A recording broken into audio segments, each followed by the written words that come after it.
Date, 1988. A young English teacher sets out for Germany. His honorable goal, to share with other people his superior language and his superior culture. His crusading spirit will save these people from themselves and their inferior foreign ways. Fast forward the year 2018. A slightly older educator looks back at the bridges he has crossed over the years to teach people in other countries. Long gone is the innocence, the insecurities, and the arrogance of his youth. And he starts to ask himself, who does this really benefit? Does it benefit only him or also his students? Now, for the educator, in this case me, especially in the Arabian Gulf context, we can say one benefit is that you get a very good salary and you get a nice retirement. But what about for the students? Do they really need him to come over? Is there not, what can he really offer that a locally educated person could not offer? I'd like to take you on a journey through my time educating people abroad. And I hope to show you that step by step, every time I've crossed a bridge to go to a new country, I've done so with more tolerance. When I started teaching and going abroad in 1988, I felt I was going out there to teach. Now, every time I cross that bridge, I feel I'm going there to learn. So, let's go back to the beginning. 1988. BI. That stands for before internet. I went to Germany. And I'm hoping that the slide will change to Germany. There we go.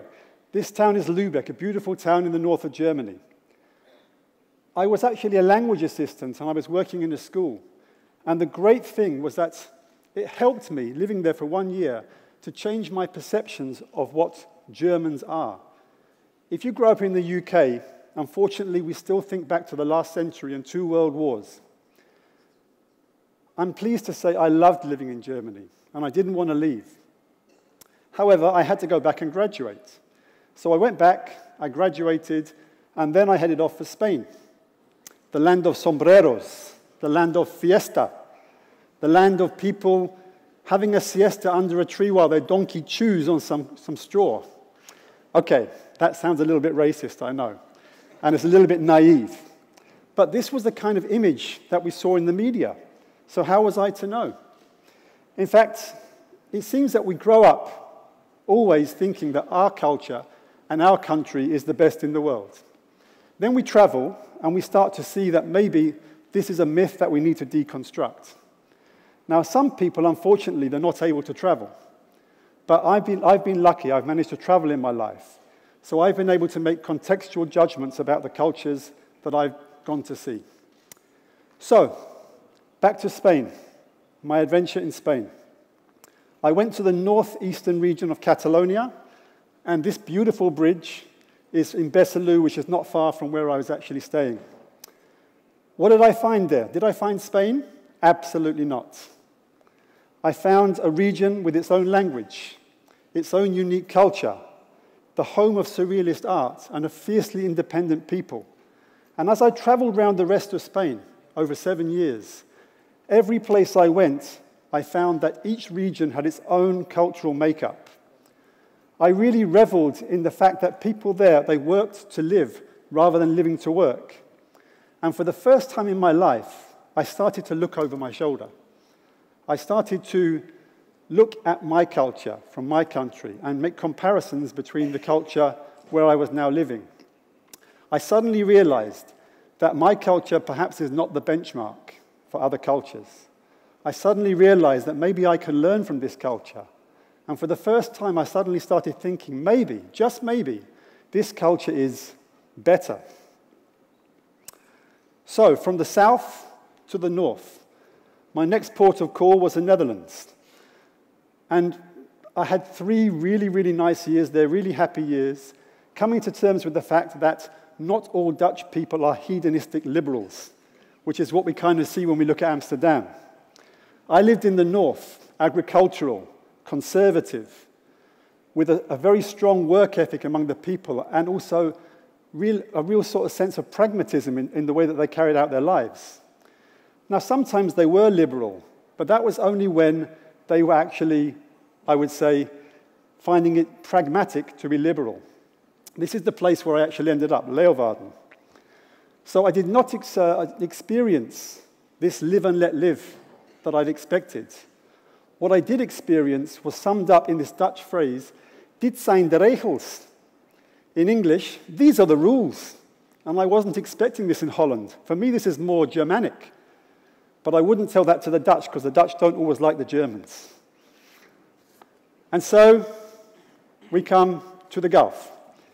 Behind me, I think, we will see something that looks like a bridge, but is not a bridge, because it's very hard to find a bridge in Doha, except a road bridge.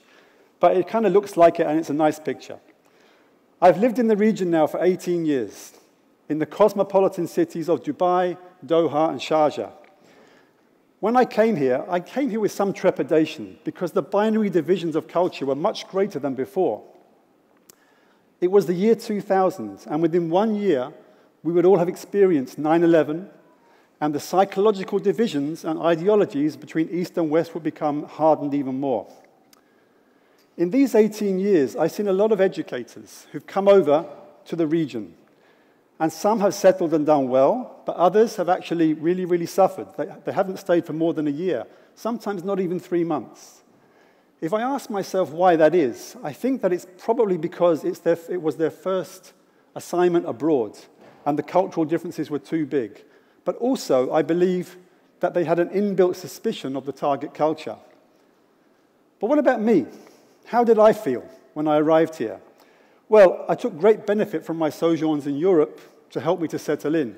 But I have to be honest with you, and I'm a little bit embarrassed to say it, but when I landed in Doha, I still had this image that when I basically saw the city, every single building would look like Souk Waqif. There would be dusty streets and camels walking around and things like this, even in this gas-rich country. I also thought, and I expected, just as I felt wary of the other, I also felt that the local people would be wary of me. Now, it's a shame that we build up these negative images of the other as we move into adulthood. If we look at kids, you see the way that kids interact with each other, regardless of race, creed, or color. And yet for us, as we get older, we start to create these divisions and differentiations between our cultures. I think this is normally to justify the way that we do things because we think it's better. So how about the early months for me living in the Gulf? What did I experience? Well, I'm going to pick one word to describe what I found when I got here, and that word is kindness. I think when cultures come together, the first thing they want to do is engage, to see whether their misrepresentations from the media and the history books are true or not. When they engage, they see normally that the other person is actually very, very decent. And this also gives them a chance to show the other person that their culture is also misrepresented.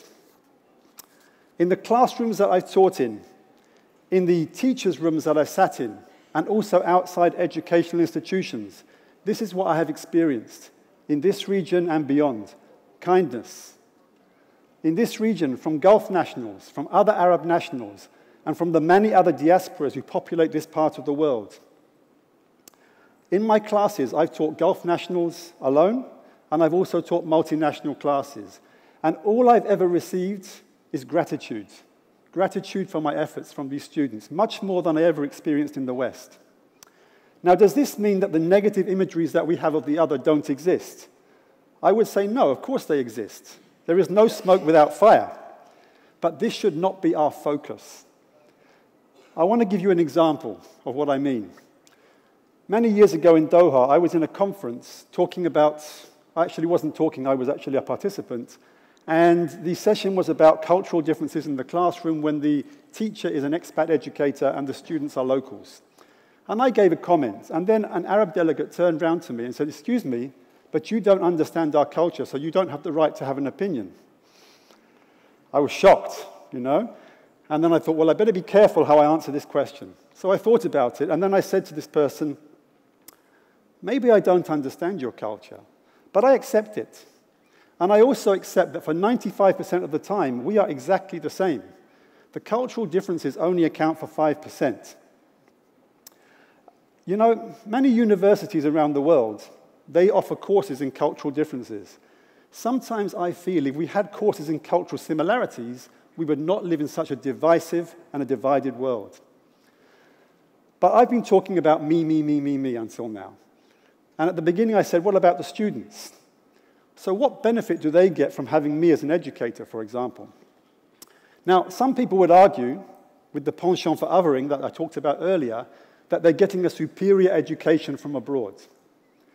I do not buy into that. I find that a strange proposition. And my evidence is the following. If you look around the world in every country at people who are aged 25 to 30, they're adults, do you see that in some countries they're normal functioning adults and in other countries they're not? Of course not. They're all normal functioning adults. So there are many ways to learn and there are many ways to teach. So this is not what the students can benefit from, in my opinion. The main benefit for me is exactly the same benefit that I've derived from this engagement. They have the chance to communicate with someone from another culture, to dispel any prejudice, and to realize that to all intents and purposes, we have the same norms, we have the same values, and we have the same dreams. And for the differences, for the cultural differences, we can celebrate them. These are the things that make our world so exciting and so fantastic to live in. I'm coming to the end of my journey. The last leg is Africa. And this is the River Nile in Sudan. I haven't gone there to teach, but I've gone there for philanthropic work and also for conference. Now, the first time I taught African students was 5 years ago in Dubai. And I had that same feeling going into the class about they're different, I'm not sure about this culture, and all the negative imageries that I had from the media were present in my head. Of course, once I started teaching them, I realized they were gentle, they were wonderful people. And I'm pleased to say that my experiences in Tanzania and also in Sudan have only consolidated that view. So where to next? Maybe the Americas, maybe the Far East, I don't know. But what I do know is that there'll always be two constants in whatever I do. The first constant is this. As soon as I go to a new country and I get off the plane and put my foot on the new terrain, I will have those same feelings of fear, of suspicion, of not feeling totally comfortable with the culture that I'm going to see. But the second constant will be that as soon as I start to engage with people, any prejudice will dissipate. Now, in our world, sometimes we avoid bridges. We don't want to build them, we don't want to cross them, and sometimes we even burn them. Now, I'm sure there are many people in this hall who endorse what I'm saying. But there may be some people here who actually are still very, very unsure of the other. They feel fear. They feel that maybe their culture is better than that culture, and so on. So what I would say to those people is the following. Try to let go of your prejudice. Build a bridge, and then cross that bridge. And when you get to the other side, do 3 things. Number 1, don't judge, observe. Number 2, don't cocoon yourself, engage. And number 3, don't preach, listen, and learn. And once you've done that, the next thing you have to do is to build another bridge. Thank you very much.